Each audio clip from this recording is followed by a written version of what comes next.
오늘은 주를 기쁘시게 하라 하는 이러한 제목을 가지고 함께 은혜를 나누겠습니다. 사도 바울이 고린도 교회 교인들을 말씀을 가르치면서 이제 주님 오실 날이 임박했다, 환난이 임박했다 하는 그런 이야기를 자꾸 하니까 교인들이 사도 바울에게 질문을 합니다. 그러면 선생님, 나는 지금 처녀인데 나는 어떻게 해야 됩니까? 또 나는 지금 총각인데 나는 지금 어떻게 해야 됩니까? 나는 지금 가정이 있는 아내인데 어떻게 해야 됩니까? 나는 가정이 있는 남편인데 정말 주님 올 때가 가까워왔다고 그러는데 나는 어떻게 해야 됩니까? 또 나는 아내를 먼저 하늘나라 보냈는데 나는 어떻게 해야 됩니까? 나는 남편을 먼저 하늘나라 보냈는데 나는 어떻게 해야 됩니까? 하는 그런 질문을 이 사도 바울에게 쏟아부었습니다. 그래서 거기에 대해서 오늘 이 바울이 답변을 한 내용이 오늘 본문의 말씀입니다. 여러분, 우리들도요, 그냥 인생을 생각 없이 막 살면 안 돼요. 왜냐하면 우리의 인생은 단 한 번밖에 없는 기회이기 때문에 너무 소중한 거예요. 만약에 인생이 두 번 있고 세 번 있다고 그러면 한 번 실수해서 살아보고 두 번째, 세 번째 잘 살면 되는데 인생은 그렇지 않잖아요. 단 한 번밖에는 기회가 없다고 하는 거예요. 그래서 이 고린도 교회 교인들이 가졌던 질문은 바로 우리가 드려야 할 질문이에요. 내가 어떻게 해야 되겠습니까? 이제 주님 오실 날이 가까운다고 그러는데 내가 어떻게 해야 되겠습니까? 그러니까 이 질문은 고린도 교회 교인들의 질문인 동시에 이 시대를 살고 있는 저와 여러분들의 질문이 된다고 하는 것입니다. 자, 사도 바울이 이 질문을 받고 참 곤란했습니다. 그래서 25절에 이런 대답을 해요. 처녀에 대하여는 내가 주께 받은 계명이 없으되 주의 자비하심을 받아서 충성된 자가 되어 의견을 고한다. 그러니까 처녀는 어떻게 해야 됩니까? 하는 질문을 받고 그 처녀는 이렇게 해라 하는 그러한 계명이 내가 주님께로부터 받은 게 없다. 그래서 이제 그 질문에 대해서 내가 의견을 낸다 하는 그런 전제를 달고 오늘 이 말씀을 하고 있는 것입니다. 그러면서 내 생각에는 이것이 좋으니 곧 임박한 환난을 인하여 사람이 그냥 지내는 것이 좋으니라. 그랬어요. 이거는 바울의 의견입니다. 정말 주님 오실 날이 가까워왔는데 그냥 지내는 것이 좋은 일 아니냐, 이런 해답을 했어요. 근데 여기에는 다분히 이 바울의 의견이 들어가 있습니다. 왜? 이 사도 바울이 결혼 안 하고 혼자 살았거든요. 그러니까 자기가 혼자 살아보니까 좋은 게 하나 있는데 그게 뭐냐 하면 주님의 일을 하는데 너무 좋아. 주님의 일을 하는데 뭐 거치는 것도 없고 또 매이는 것도 없고 힘든 것도 없고 먹여 살려야 할 가족이 있는 것도 아니고, 그래서 이 사도 바울이 여기에다가 자기의 의견이라는 단서를 달고 해답을 했어요. 해답을 했는데 사람이 그냥 지내는 것이 좋으니라. 그래 놓고 보니까 이 해답이 자기 의견이 너무 들어간 것 같아요. 물론 내 의견에는 하는 단서를 달고 했지만은. 그래서 28절 말씀에 또 이야기를 합니다. 그러나 장가가도 죄 짓는 것이 아니요 처녀가 시집가도 죄 짓는 것이 아니다. 그러니까 자기 의견에는 그냥 사는 게 좋지만은 처녀가 시집가는 것도 죄가 아니고 또 총각이 장가가는 것도 죄는 아니다. 아니다 그랬어요. 그러면서 이런 이들은 이제 처녀가 장가를 간다든지 혹은 총각이 처녀가 시집을 간다든지 총각이 장가를 가는 이런 일들은 뭐가 있다고 그랬어요? 육신의 고난이 있다. 결혼 생활이 쉽지가 않다고. 결혼해서 살아보면 쉽지가 않아요. 그렇죠? 여러분 쉽습니까? 결혼 생활이 쉽지가 않다고. 그래서 이 바울은 고난이 있을 것이다. 그런 이야기를 했어요. 여러분 결혼 생활에 고난이 있어요. 어떻게 바울이 결혼 생활을 안 해보고도 이런 말을 했는지 모르겠어요. 그래서 이제 이 바울은 약간 애매모호한 해답을 했어요. 자기 의견에는 안 가는 게 좋다. 그래 놓고 또 가도 죄 짓는 건 아니다. 그러나 결혼하고 또 남편을 맞을 때에 고난이 있다. 이제 그런 해답을 제가 했습니다. 왜 그러냐면 32절 말씀에 그런 말씀을 합니다. 너희가 염려 없기를 원하노라. 장가가지 않은 자는 주의를 염려하여 어찌하여야 주를 기쁘시게 할꼬 하되. 그러니까 정말 이 혼자 있을 때에는 아까도 말씀드린 대로 뭐 거칠 게 없잖아요. 그러니까 어떻게 하면 주를 기쁘시게 할꼬. 그러니까 날마다 염려가 주의 일에 대한 염려예요. 어떻게 하면 내가 주님을 기쁘시게 해드릴 수 있을까? 이걸 생각한다는 말이에요. 그런데 32절 말씀 보니까 장가간 자는 세상 일을 염려하여 어찌하여야 아내를 기쁘게 할꼬 하여 마음이 나누이느니라. 여러분 결혼을 해본 신분들은 다 공통적으로 느끼는 겁니다만은 하나님을 기쁘시게 한다 이걸로 끝나는 게 아니잖아요. 누굴 기쁘게 해야 돼요? 아내를 기쁘게 해야 돼요. 아내를 기쁘게 못하면 내가 기쁘지 않아요. 아내를 기쁘게 해야 내가 기쁘고 아내를 기쁘게 해야 가정이 편안한 거예요. 그러니까 주를 기쁘게 하려고 하는 생각으로 끝나지는 않는다고 말이에요. 어떻게 하면 아내를 기쁘게 할까? 그것도 생각을 해야 돼요. 그래서 아내 생일날이 되면 식당도 예약해 놓고 말이죠. 작년에 간 식당 또 가면 그것도 와이프가 기쁘지 않잖아요. 그러니까 뭐 생일날, 결혼한 날, 선본날. 저는 선본날도 챙깁니다. 맞선 봤어요. 맞선. 12월 5일날 신설동 로타리 2층 돌다방에서 만났거든요. 낮 11시. 그러니까 선본날, 와이프 생일날, 뭐 또 결혼한 날, 또 발렌타인스데이, 하나님 기쁘시게 하는 일도 힘든데 아내를 기쁘게 하는 일이 얼마나 힘든지 몰라요. 그래서 제가 한 번 서점에 가서 책을 보다가 좋은 책이 있더라고요. 그 목사를 대상으로 쓴 책인데 그 책 제목이 뭐냐 하면 하나님과 아내를 동시에 기쁘시게 할 수 있느냐, 이런 책이 있더라고요. 그래서 읽어보니까 좋은 글이 많아요. 그래서 그걸 사가지고 원래 아내 책상 위에다 이렇게 올려놨어요. 그랬더니 한번 집에 들어갔더니 인상이 달라졌어요. 아니 어디서 이런 책을 사왔냐고. 그래서요, 이 아내를 기쁘게 해야 가정이 평안하고 내가 기쁘고, 정말 아내를 기쁘게 하는 것도 그게 얼마나 중요한 일인지 몰라. 그래서 하나님도 기쁘게 해야 되지만 아내도 기쁘게 해야 돼. 그래서 마음이 뭐라고 그랬어요? 나누인다. 마음이 나누.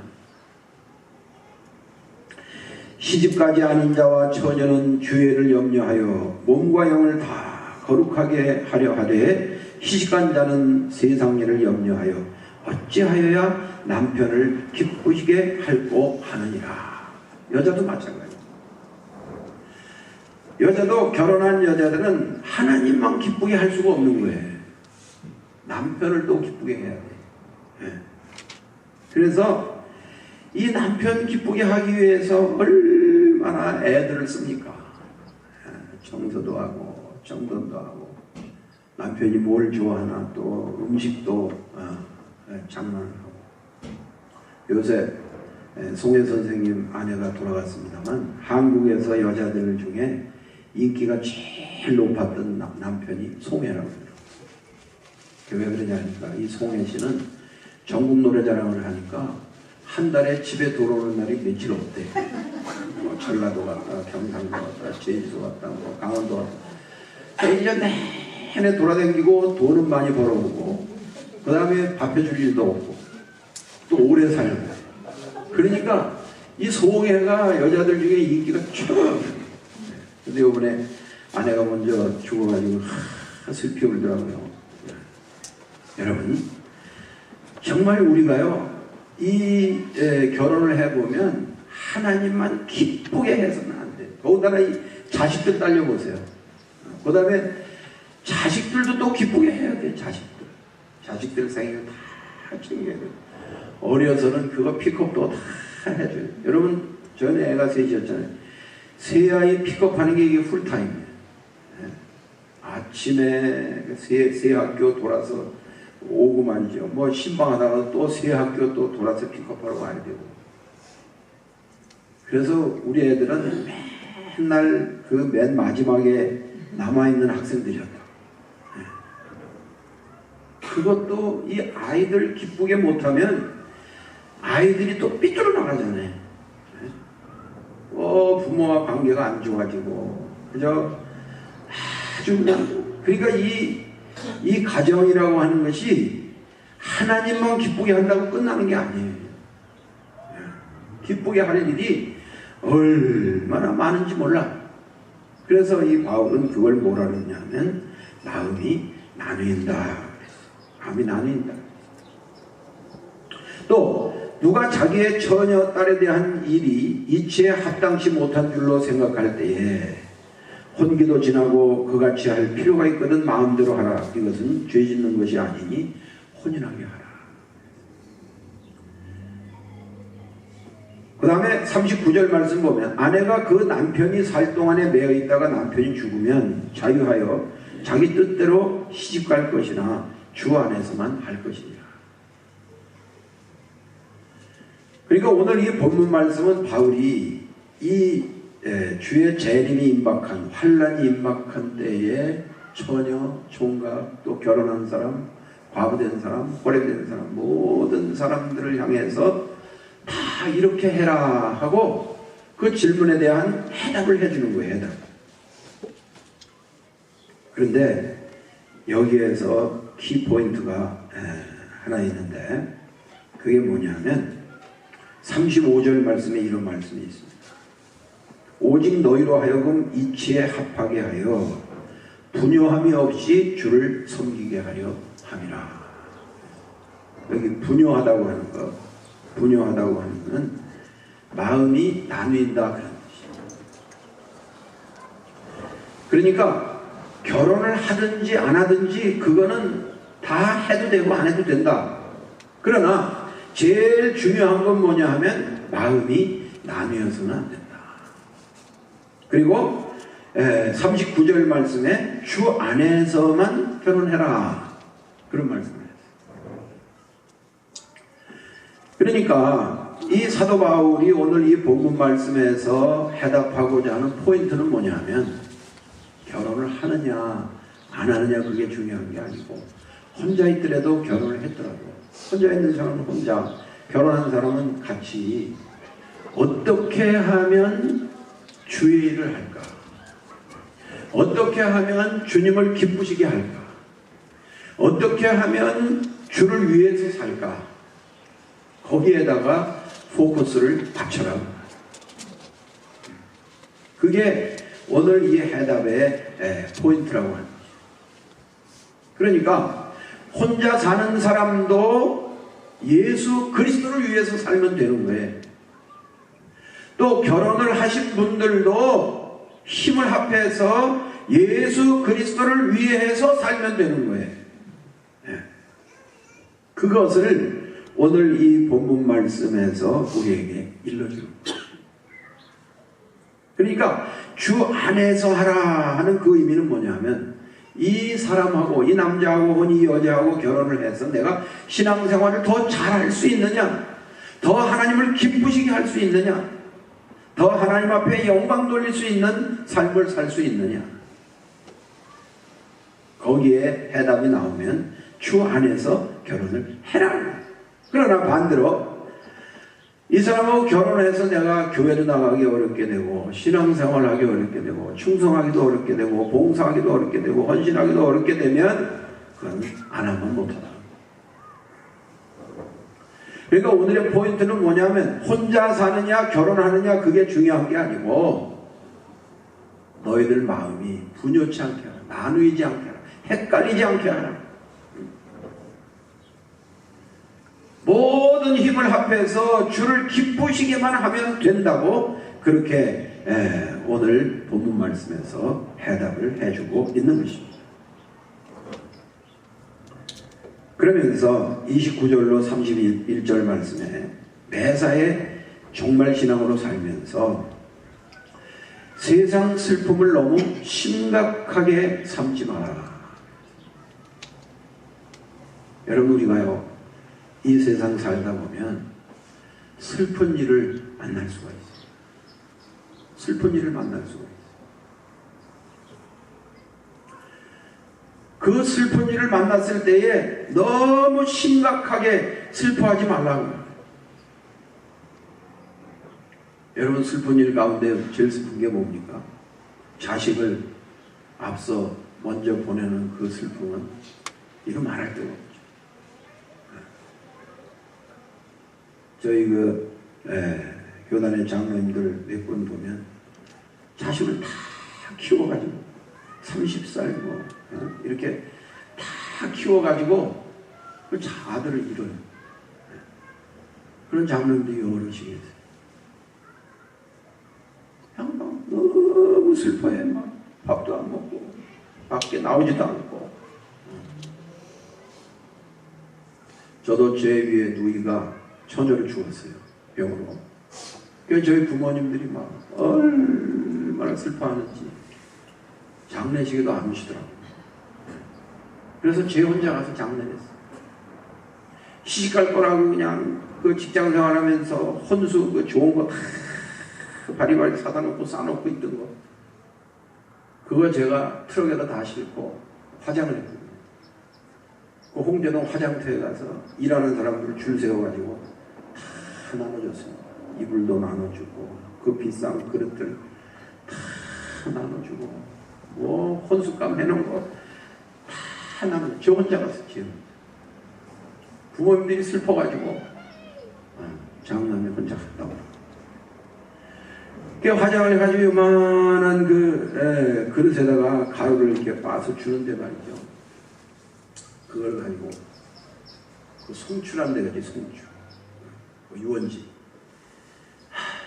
거기 가서 찬송 부르면서 재운대고 뿌리고 왔는데 그렇게 슬플 수가 없어. 저희 누님 참 잘생겼어요. 홍샘이 닮아가지고 주위에서 맏며느리감이라 홍샘이 같다고 얼마나 칭찬을 했는데, 부모님들이 막 슬퍼가지고 어떻게 할 줄을 모르시더라고요. 어떻게 할 줄을 모르나. 여러분, 이 세상 살다 보면 슬픈 일을 만날 수가 있어요. 그렇더라도 너무 심각하게 슬퍼하지 말라고 말해요. 그 다음에 세상의 쾌락이나 유흥에 빠지지 말라. 슬픈 일을 만나도 너무 슬퍼하지 말고, 또 세상의 쾌락이나 그 유흥에 빠져도 안 된다. 여러분, 우리가 살고 있는 이 세상은 정말 쾌락과 유흥에 지금 극치를 달리고 있는 그런 세상 속에 지금 우리가 살고 있습니다. 얼마 전에 종로가에 한 영화에서 불이 나가지고 여러 사람 죽었죠. 그 범인을 잡아서 너 왜 불질렀냐 그랬더니 아, 내가 즐기러 왔는데 이 여관 주인이 말을 안 들어가지고 화가 나서 불을 질러. 휘발유를 주유소 가서 한 통 사다가 여관에다 불을 질러버려. 그러니까 요즘 사람들은 왜 돈을 버느냐? 즐기기 위해서, 쾌락을 즐기기 위해서, 유흥을 즐기기 위해서 돈을 버는 거예요. 믿는 사람들은 그런 삶을 살지 말라고 합니다.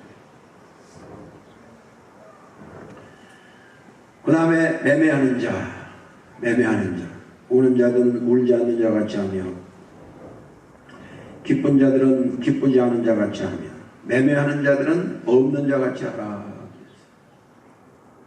여러분, 사 모으는데 너무 치우치지 말라고. 집에 너무 감나가는 게 많아도 골치 아픕니다. 오히려 도둑놈이 들어왔다가 야, 어떻게 이 사람이 이러고 사냐, 내가 좀 보태주고 가야 되겠다. 그래서 돈을 놓고 갈 정도로 그렇게 사세요. 괜찮아요. 저희 집 뭐 와보신 분들 다 알지만은 그 우리 집 소파가 얼마나 많습니까? 리빙룸. 그거 우리 교회 야드세에서 팔다가 산불 붙여놔도 안 가져가고 후리로 해도 안 가져가고 그거 다 우리 집 간 거예요.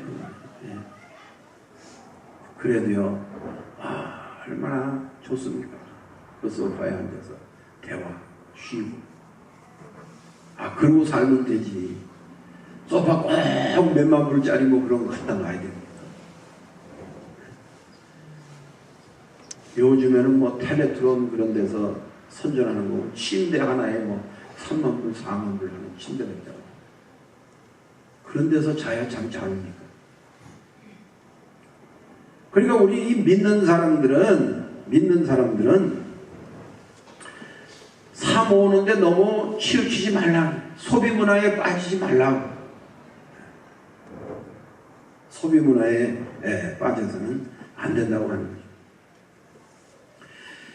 그리고 세상 일이나 세상 것에 최우선순위를 두지 말라는 거예요. 혼자 살든지 같이 살든지 세상 일에나 세상 것에 최우선순위를 두지 말라고. 항상 프라이어리티 넘버 1, 우선순위 넘버 1은 뭐예요? 예수 그리스도. 우리는 오직 예수 그리스도가 넘버 1이에요. 이게 우선순위 넘버 1이에요. 그런 삶을 살아야 된다고 우리들에게 말씀해주고 있는 것입니다. 이제 주님은 반드시 오십니다. 꼭 오십니다. 이제 이 성경에 그 수백 가지 예언이 다 맞았는데 딱 하나가 남았어요. 하나. 그게 뭐냐면 예수님 다시 오신다는 거예요. 여러분 믿으십니까?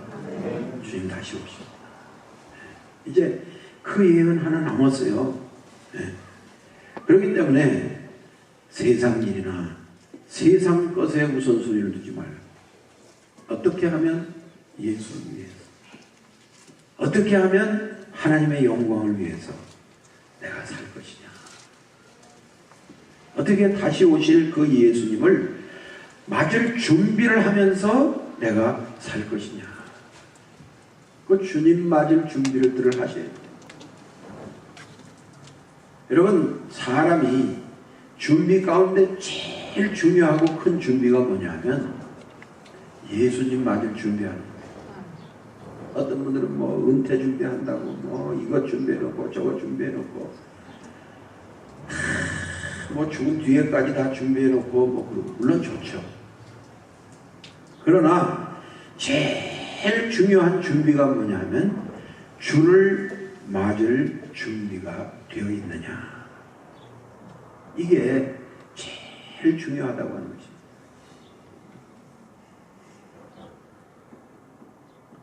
이제 저와 여러분들은 어떻게 하면 주님을 기쁘시게 해드릴 수 있을까? 혼자 사시는 분도 그게 골이 돼야 돼요. 결혼하신 분들도 그게 골이 돼야 돼요. 모든 우리의 초점이 거기에 맞춰져야 된다고.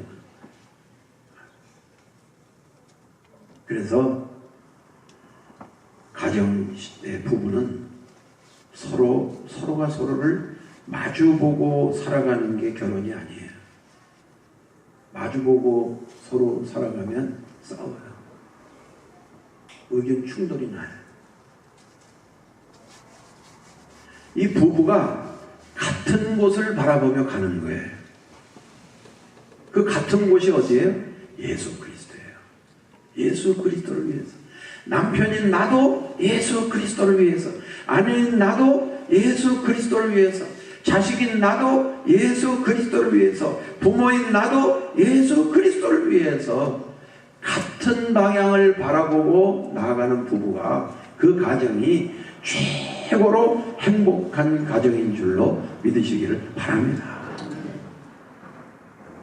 바울이 오늘 이 본문 말씀에서 그 이야기를 하고 있는 거예요. 그 이야기를 하고 있는 거예요. 여러분, 2018년도 한 해가 이제 오늘로 1월이 벌써 또 다 갑니다. 이 고린도 교회 교인들이 바울에게 질문을 했듯이 나도 한번 내 자신에게 질문을 해보시면서 새로운 달을 맞으시길 바랍니다. 난 어떻게 살까요? 내가 어떻게 사는 것이 잘 사는 것일까요? 어떻게 사는 것이 최고의 행복을 누리며 사는 삶이 될까요? 그것을 한번 스스로에게 질문을 던져보세요. 그 해답을 오늘 바울이 해주고 있는 거예요.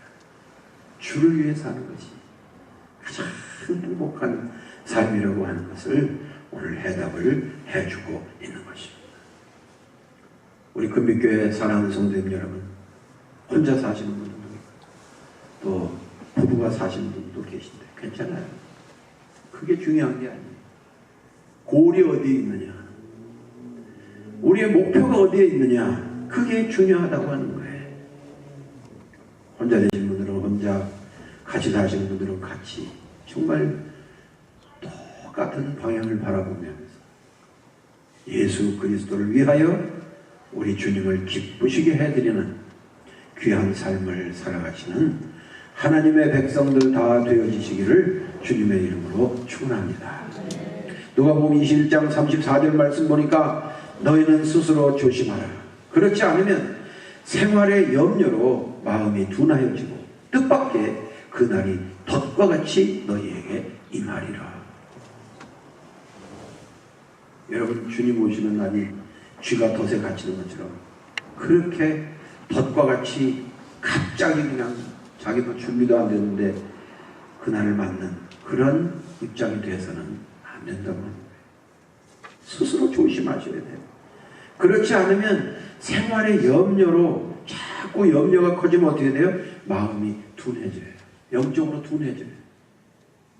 그래서 하나님 말씀도 귀에 들어오지 않고 기도도 잘 되지가 않고 마음이 둔해지면 어떻게 돼요? 주님 오시는 그날이 덫과 같이 너에게 임한다 그랬어요.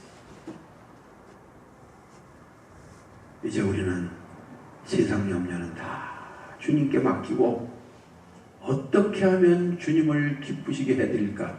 이 거룩한 염려가 저와 여러분들의 염려가 되어지셨어요. 금년 한 해 우리 금빛교회 성도님 한 분 한 분을 통해서 하나님이 기뻐하시고 하나님이 큰 영광을 받으시는 복된 한 해가 되어지시기를 주님의 이름으로 축원합니다. 축원합니다.